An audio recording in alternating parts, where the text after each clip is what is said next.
Reg. How you doing? Good. I'm good. How are you? Happy Friday. Happy Friday. You're just doing good?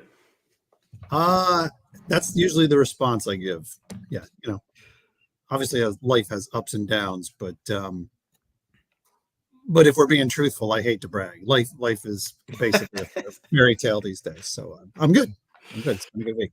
Life's a fairy tale these days. That means you're currently at a Disney resort somewhere, and your scheduled breakfast with Mickey is tomorrow, right? Close. Yeah, very close. Close. How are you? Oh, I'm doing amazing. If I were any better, I'd be a twin. So yeah, I still don't understand that. I know you used that on me before, but I'm not started smart enough to understand that. Not smart enough. It started much like a conversation like this, where I asked somebody, they asked me, "How are you doing?" I said, "Good," and that was it. And I asked the other guy I was talking to, "How are you doing?" And he said, "If I were any better, I was a twin." And this was an older gentleman, so I was like, "I don't know what that means. I'm a triplet, though. That's interesting. Tell me more about what does that mean?" And his statement was essentially, "I'm doing so well. I have so much happiness and success that I need two people to contain it all." Oh, I get it. And I was like, I don't think that's the explanation you gave me before. Well, for me, the explanation I give is, if I were any better, I'm a twin, but I'm really a triplet. So you tell me, so did one of my brothers die and am I happy about that? Or do I now have the power of two grown people? It's bizarre, really. It just kicks people off like I'm good. I remember when COVID started and nobody had any idea what it was going to be. All we knew is that, I had to live in my basement for like 2 years at a time. I just got frustrated with people saying good. I'm like, and I'd literally say, "You don't mean that." They just straight up call them out. They're like, "You know what? I'm having a bad day." Yeah. Okay, let's talk about it. You're probably too young to remember George Carlin, but really one of the, just most like MVP, Hall of Fame comedians of our time. And he used to have this whole bit. He would say, "How are you doing?" I say, "I'm fine." It's like, "You're not fine. Hair is fine." So, and then there was a whole thing. So I'm not doing it any justice, but I'm upset you think I wouldn't know who George Carlin is. Oh, well, good for you. I love comedy. My favorite two comedians, we're not even talking about cybersecurity right now, but my favorite two comedians are Theo Von, because I think he's hilariously awkward, and Shane Gillis, because his impersonations are on point. Gotcha. Not much of a big comedian dude, but when I see them, they're funny. That's awesome. Yeah. What's on your mind if we were to bring this back to cybersecurity? What's on your mind today? Well, I mean, I think there's always great stuff to talk about. I think one thing I'm curious about is everyone's seen this headline about the law firm suing their MSP for some accountability in a ransomware issue. And the story is actually less interesting to me than why. I don't have a lot of the details of like what actually happened, and maybe we never will, but what makes this story so much different that it's getting publicity, from the other, I don't know, I'll take a guess, 5 dozen firings and lawsuits against MSPs that happen on a regular basis. It's interesting, like what the industry gravitates towards and what people think is newsworthy when you see something similar on a regular basis. It's like a car accident that shows up as a headline. You know what I mean? Yeah, one that didn't even involve a death at this point. So I wonder, like, what's going on there that makes it special? Something that we don't know about, maybe. I don't know. A lot of partners that I talk to are real worried about risk that they're exposed to, specifically with cyber insurance policies, because some of them will sign off that, "Yep, you're doing all this. Thumbs up, you're good, Mr. or Mrs." The carrier or the broker will say that? No, the MSP, when the client brings the policy and says, "I've signed this, are we good?" They're like, yeah, you do everything. Okay. So more legal and contractual than insurance, or the insurance implications from not reading the contract?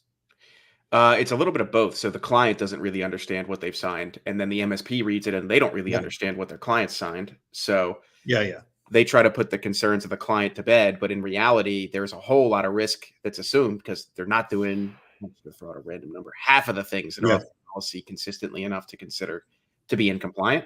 So what happens is if the client does get a breach and the payout doesn't come as a result of the thing that the client thought they were doing, who gets blamed? It's not the client. Like the client's going to look at the MSP and say, well, you told me we were good. Even if there is no contract in place, verbal agreement or conversation, the client's going to try to start some kind of legal battle because they have no other option at that point because the insurance payment's not going to be there. Yeah. It's a tough spot because there's really a shared accountability. And, you see both parties falling down on a pretty regular basis. Like MSPs, as much as they want to be and are probably progressing towards being better at cyber technology, in my experience, really aren't there. I'm not going to get on a soapbox about the other stuff, but these small businesses also, I think, they're becoming increasingly educated and aware of the importance of it, how to do it, who to work with. But I'll tell you, it's still a small percentage that are evolving in that way. I think a lot of, we have customers who they really don't want to be involved in the process. They're like, don't call me unless, something's on fire. And, our job at that point is to educate and say, listen, this is a partnership. And these customers, I'm thinking of one in particular, that they have an MSP who they kind of treat the same way, which is just they keep both of us at arm's length, or they really don't get involved to a point. And ultimately, the customer really can't outsource accountability. You know what I mean? So whether the MSP is doing a great job or a horrible job, or anyone else is doing a great job or a horrible job, the customer really needs to. I say needs to, they don't need to. It's their decision. I actually despise that term. But if that business wants to continue to be viable and competitive, and they're gonna, it's gonna probably require more education and awareness around cybersecurity. I've started to make the statement that cyber attacks are at Main Street America, not in the sense that they're being attacked, although that's true, but in the sense that they're now accessible. The news is making, and online news, like even Twitter, I actually Googled cybersecurity news today, and the first thing is a healthcare company that I know of here in Delaware that's down as a result of a cyber attack. So It's like more small business owners, when they hear the word cybersecurity, it's not completely unknown to them. It's like, oh, that was that. Like, I heard something about the enable. I don't even know if enable got breached recently, or it's actually a legal word. Whatever. They know about these things now. Yeah. So, what we've seen happening is that they didn't overnight become interested in cybersecurity. What happened is that as the economics of cyber changed, and in particular certain industries, manufacturing is one of them, to some degree, real estate, financial services, the cascading effect of risk management. So let's, if you're in the DoD supply chain, you've got primes and subprimes that are being forced by the federal government to comply with certain standards. A big part of that is supply chain security, third-party risk management, and they've done a pretty good job of pushing that down even to like small manufacturers. And so these small businesses now, it's cybersecurity that is keeping them from bidding on that next RFP. It's cybersecurity that's keeping them from getting insurance. It's cybersecurity that's keeping them from keeping their best customer, because they're getting questionnaires now that they can't really respond to, and a whole host of other things. They understand that selling their products and services, getting insurance, keeping their best customer, they really understand that.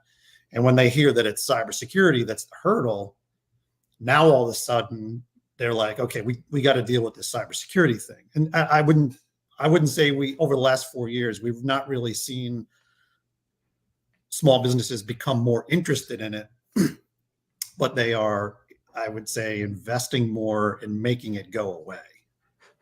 They still don't want to deal with it. And no one, it's like, It's like sit-ups. No, I mean, no one, everyone wants to be in shape, but no one wants to do sit-ups. That's just genetics. That's human nature.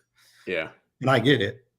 And so, but what we're seeing now is that the six pack is becoming required if you want to survive. So I want to quote you on that and put it on a t-shirt. This 6-packs are required now. And it's not even going to be about, a 6-pack of beer or something. That'd be a good joke though. John here says that actual healthcare incident I talked about referenced 3 of his clients. That's wild that if they wanted to transfer to a different company that's still up and running, they can't because cyber insurance isn't going to cover it. Yeah, we have. So the United Health issue, healthcare is probably our first or second biggest market segment. Yeah. And early on, we had a couple of customers who were affected on the billing side. So they couldn't clear, claims adjudication and actual credit card payments. And one of them gave us a heads up. It's like, hey, listen, we may not be getting paid. I just want to let you know. So are there things that we can, prepare for? Luckily, there ended up being some relief programs that were pretty effective for them. So they didn't end up having a problem, but it was, it's everyone's connected now. So everyone is connected. You mentioned real estate agencies as well. And I remember, so my dad worked in a real estate agency, and I remember in college, I visited him at his office, and I was blown away by just having cyber insurance. I was blown away by how little security there was, to the extent of I did the following. I said, hey, Dad, where are the servers in this building for your office? And he goes, are you talking about the things with all the blinky lights on them? It's like, yeah, that's exactly what I'm talking about. He's like, follow me. Walks me down a hallway. Nobody stops either of us. Nobody's doing anything. And there's no security. Like, we didn't even get past security at this point. We're just there in the office building. And he opens up this innocuous looking door, and inside is the actual server room with like everything there. And I was like, do you have mortgage brokers here as well? Like people that are actually processing mortgage payments and working with banks to do all that? He goes, oh yeah, there's actually 3 of them right there in the back. I was like, looking at these servers, I was like, there are hundreds of thousands of dollars of bank transfers here going through this server. And I walked in and I could have access to all this if I wanted right now. If I were, capable and malicious, and I'm neither of the two. Yeah, the whole real estate ecosystem is nothing but small companies, like 50-person companies, who have access to, or on an annual basis, millions, hundreds of millions of dollars. We have a 45-person title agency customer, and I think the processing that they do is like 400 million a year. It's a lot. Yeah, because they're doing a lot of commercial, and they're, for a title agency, they're a little bit bigger, but yeah, so that whole industry is just full of those situations. We love it. FTC safeguards now lump car dealerships in there too, if you're processing the payments and if you're doing any kind of credit great example. Yeah. It's there's 30 people. So we had a fairly well-known dealership that had or an auto group that had a couple of dealerships here locally. And at one point, at 1 year, they moved $1 billion worth of vehicles. Obviously, they didn't keep any of that, or they didn't keep all of it. But can you imagine, like a 60-person organization, an 80-person organization moving $1 billion? Yeah. Yeah, it's now they got to catch up to the rest of us. Well, some of us. We'll see. Yes, we will. What else is on your mind? I actually just had a really good conversation with Humanize IT about the following. Go ahead. Yeah, actually, funny enough, I just talked to those guys too. And we agreed on the following. Is like cybersecurity exists to secure convenience. Doesn't exist to get in the way. It's like all of this technology exists because it's in an attempt to make the humans' jobs easier. Whatever jobs you have to do, you use technology to try and do that a little faster, a little better. And security exists to secure that. And so his example was, he could not convince anyone to use a password manager or to they all kept complaining about how often they had to reset your passwords. And he said, I'll make a trade with y'all. If all of you have at least 15-digit passwords and you pass this criteria, right? They're strong passwords. I'll only require you to re-authenticate every 90 days on your own device, or re-MFA every day, like every 90 days. Mm-hmm. And he's like, instantaneously, everyone became an expert at making good passwords. Yeah. Actually, what's most interesting for me and what I like the most is giving people an option. So you can either do a 10-character password and reauth every day, or you can do 15 and reauth every 90 days. You tell me. I love that. It's like when you have kids, do you want peas or carrots? It's like, there is not a choice of, I'd rather have the Cheez-Its or the Goldfish. It's like, oh, sorry, there's only 2 options on the table. Which one do you want? Well, people want control. Yeah. That's just built into your lizard brain. I remember back when, so Facebook had all this privacy flack, and so they went and completely revamped their user settings, and they went from, like, I'll make this up, I don't know the exact numbers, but they went from like 10 options to 100. And studies showed that after they gave people more control, they actually shared more information because they felt like they were in control. But I think the control aspect of it, it makes people happy. You're sort of, it's like dessert. Yeah, I decided this, therefore it must be better. Yeah, it's what a lot of people think. But they feel like they're part of the solution too. So I like that a lot. I'm gonna steal that. You should. A question I ask, well, I don't think I've ever asked you directly, is should there be a cybersecurity poverty line for an MSP? And I talk about this probably way too much, but it's like, where's this threshold of like clients not willing to invest above and beyond this amount in their own security? Oh, I see. Yep. Yeah. So not a poverty line for the MSP, but for the MSP to apply to their customers. Below this line, I can't take you on. It's that's like antithetical to capitalism and being an American. But I think I think it's a good idea for an MSP to decide for themselves based on, how well they're able to compensate for, small business customers that are not willing to do some basic minimums. So if an MSP is well insured, mature, they're good communicators, they've got, sort of like compensating backstops on the technology side. If they've done a good job garden walling all of their customers so that, a single global admin doesn't jack everyone. And I think, especially if it's a profitable organization, despite not doing the basics or the minimum, I think it's a very different decision for them than an MSP who really hasn't thought through, how are they isolating customers from each other? What do they do? What are they doing for their own cybersecurity? Are they managing risk well? Are they managing aggregate risk well? Are they well insured? Is their team trained on, how to escalate issues and incidents?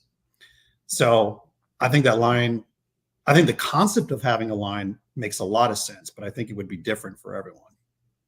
Different for every client. Different for every MSP. Every MSP. Okay. So right. The line should be the same for every client. So I'll give you an example. We ended up actually terminating a relationship. It was actually one of our larger customers. I think they were around 600 employees. When we did the math, they were spending 25 cents per person per month on security, all of security, on our services. Okay. Now they had other technology in place, and they had an MSP, and actually an MSP that we trust. They're a good partner of ours. But for whatever reason, we were ineffective communicating the value and the potential consequences of not doing what we proposed, and so they kind of stuck at this level, and we could not get them to budge.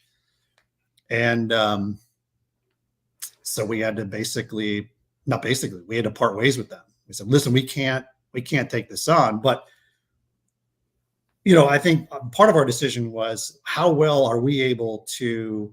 So if they are jacked and we get dragged into a headline or something like that, how well are we prepared? So we went on with them. They were a customer for probably 2.5 years, but we feel like because we understand risk, that's all we do. That we were better prepared, I would say, than average to deal with a situation that could have been have negative impact for us, but eventually, it's just too much. It was not worth it to us to take on this potential risk for what we were generating in revenue, despite they were again 600 people. It just wasn't worth it to us. So after I think about 2.5 years, we I hate to say fired them, but we separated from them.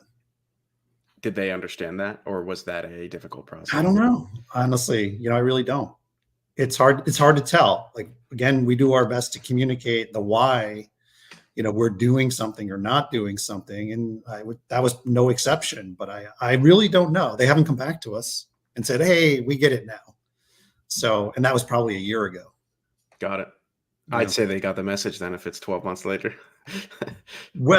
Well, no, I mean, I thought you were asking a different question. I thought they got the message that they were not doing the basics. They weren't meeting that poverty line, and came back to us and said, now we understand what you were saying. We'd like to re-engage, and we're going to do some more.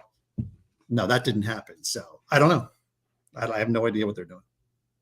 I don't know either. I feel like there's a lot of damage that needs to be undone in stakeholders' minds. I reference this all the time. Improper training over the last 15 years or improper communication has resulted in some very bad habits in the way people make decisions and purchase and where they think their value is.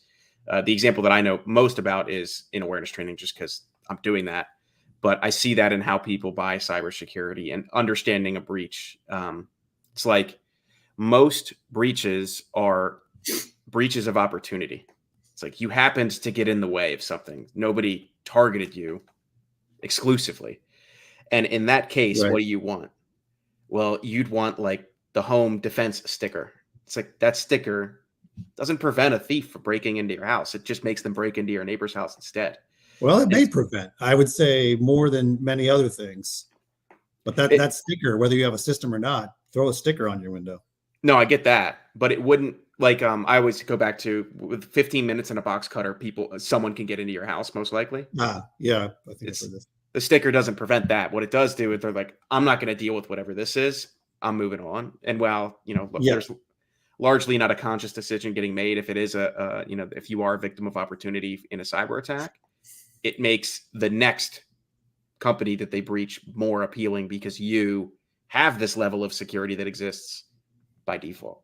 Right. Makes it harder. It's not a perfect example. I'll workshop it, in the mirror at home by myself. Get back to me. Yeah, I'll get back to you when it's really refined and polished. Awesome. John, I had lunch. So one of the things we make it our business to stay connected to the FBI and where we have customer densities. So we'll, on a somewhat regular basis, we'll meet with the special agents that are responsible for the cyber divisions in these different geographies. And this week I met with some folks from one of the divisions that we work with, and some things have gotten interesting. So he was talking a little bit about the work that they are doing today in the cyber division there. And he said an emerging issue is because increasingly small businesses are hit, right? It used to be it just never happened. And even if you think 2/3 of all cybercrime occur at a small business, if you do the math, it comes out to nothing. So if 66% of all cyber attacks, and whatever that number is, occur at small businesses, if you divide it over 32 million, it means a small business is probably going to go 7 years without an issue. So the statistics are not great, but regardless, said something that's happening now is that because the FBI does a lot more than they used to. So obviously their primary job is law enforcement and prosecuting the adversary. But along the way, they started handing out keys for ransomware. They started, helping people pull back money from Interpol, from, foreign banks and things like that. And they've done some other stuff. But one of the things that they are constantly doing in the spirit of attribution and figuring out who's behind these attacks is that they're pulling all dumps that get, dropped to the dark web and stuff like that. And so what they'll do is they'll parse that out. And if they find a bunch of IP or something that they can attach to a domain or a business to the greatest extent possible, they can't always do it, but they take that data and they'll bring it back to the customer and they'll say, hey, not for nothing, but we found this, over the last, for another investigation, we found this information. It looks like it's yours. Here it is. You can have it back. And the customer increasingly, and this almost always small businesses, the customer says, that's not our data. Even though it's got like their usernames, their domain, everything just pervasively throughout it. That's not ours. And he says, what happens now is that businesses, because we in the beginning of cybercrime, nobody reported incidents at all, ever. Then compliance mandates and other stuff. And then it kind of there was so many happening that everyone was like, oh, I guess it's okay to report this stuff. But he says we're seeing a decline in reporting again. So it's kind of like wandering off. And he says what's happening is these businesses don't want to report. And so they will actually either like pay an attorney or some organization like an IT provider to come in and completely wipe their network so that there's no evidence of being compromised, so that they don't have to claim it on insurance, so that they don't have to report it to, regulatory authorities, and they don't, there's no reputational issue because they've just buried this whole thing. But then the FBI shows up with the evidence that obviously they were compromised, and they're just like, nope, that's not ours. That's not ours. It's like, really? Is your social security number this? Yeah, I found it. Interesting evolution to the whole thing.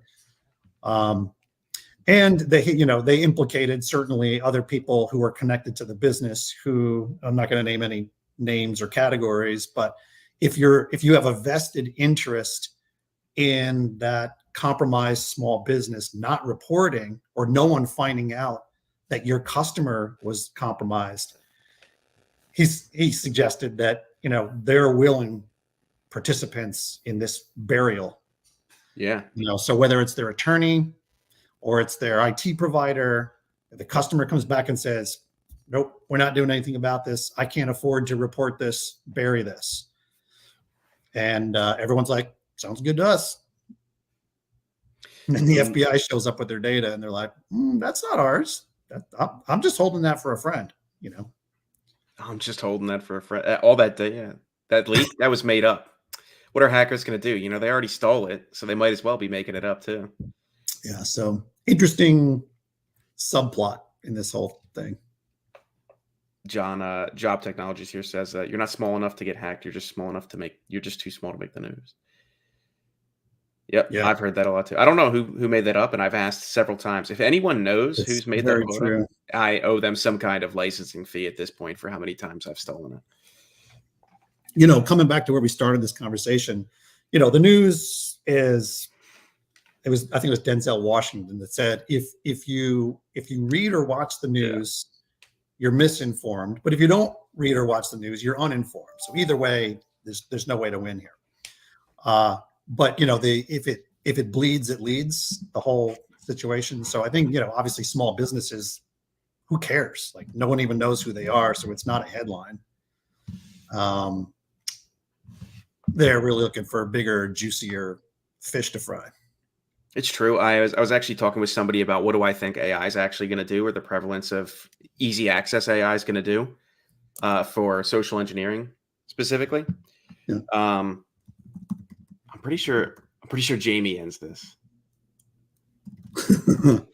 to people who don't know how to use this. Anyway, I was talking to them about what is AI actually going to do in the prevalence of LLMs for social engineering. It's like the primary reason why a lot of breaches start is human makes mistake, and the primary vector that starts in is email, right?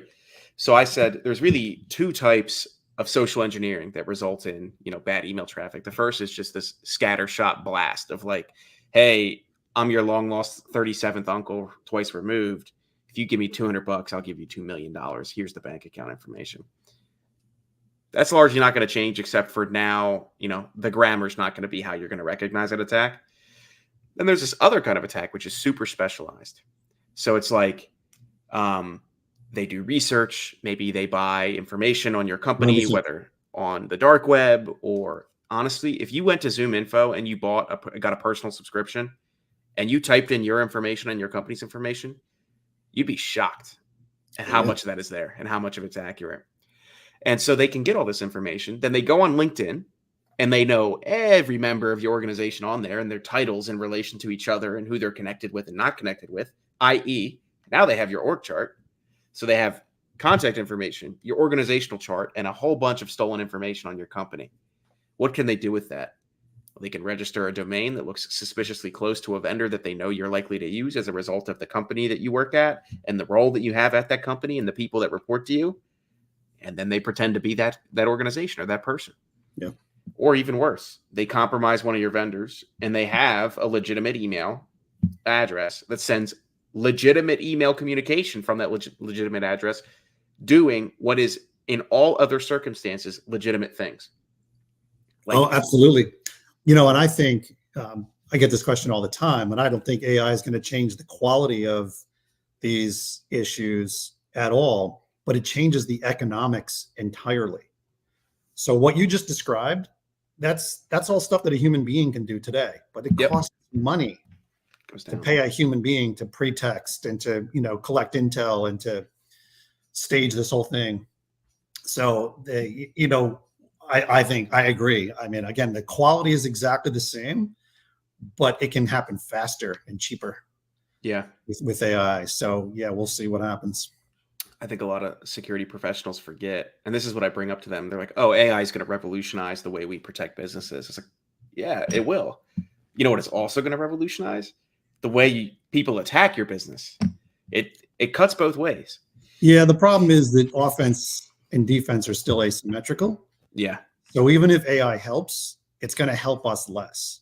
Because you got to be right all the time. They need to be right once. Yeah, I mean that's sort of the common catchphrase. But yeah, the reality is, if you do the math is in three different vectors. One is time, one is money, and one is energy. A $1 risk may cost $10 to treat. And a $1 problem may require a $10 solution. Yeah. And the last part of this is, and this I stole from Bruce Schneier, but it's absolutely true, which is as problem complexity increases, solution complexity increases exponentially. So as our problems get deeper or wider or more frequent, our solutions, the time, money, and energy that we're going to have to invest in solutions is going to increase exponentially. And at some point, that when you think about your risk tolerance, which is something that we talk about with our customers, which is basically what is cybersecurity worth to you, and how secure do you want to be?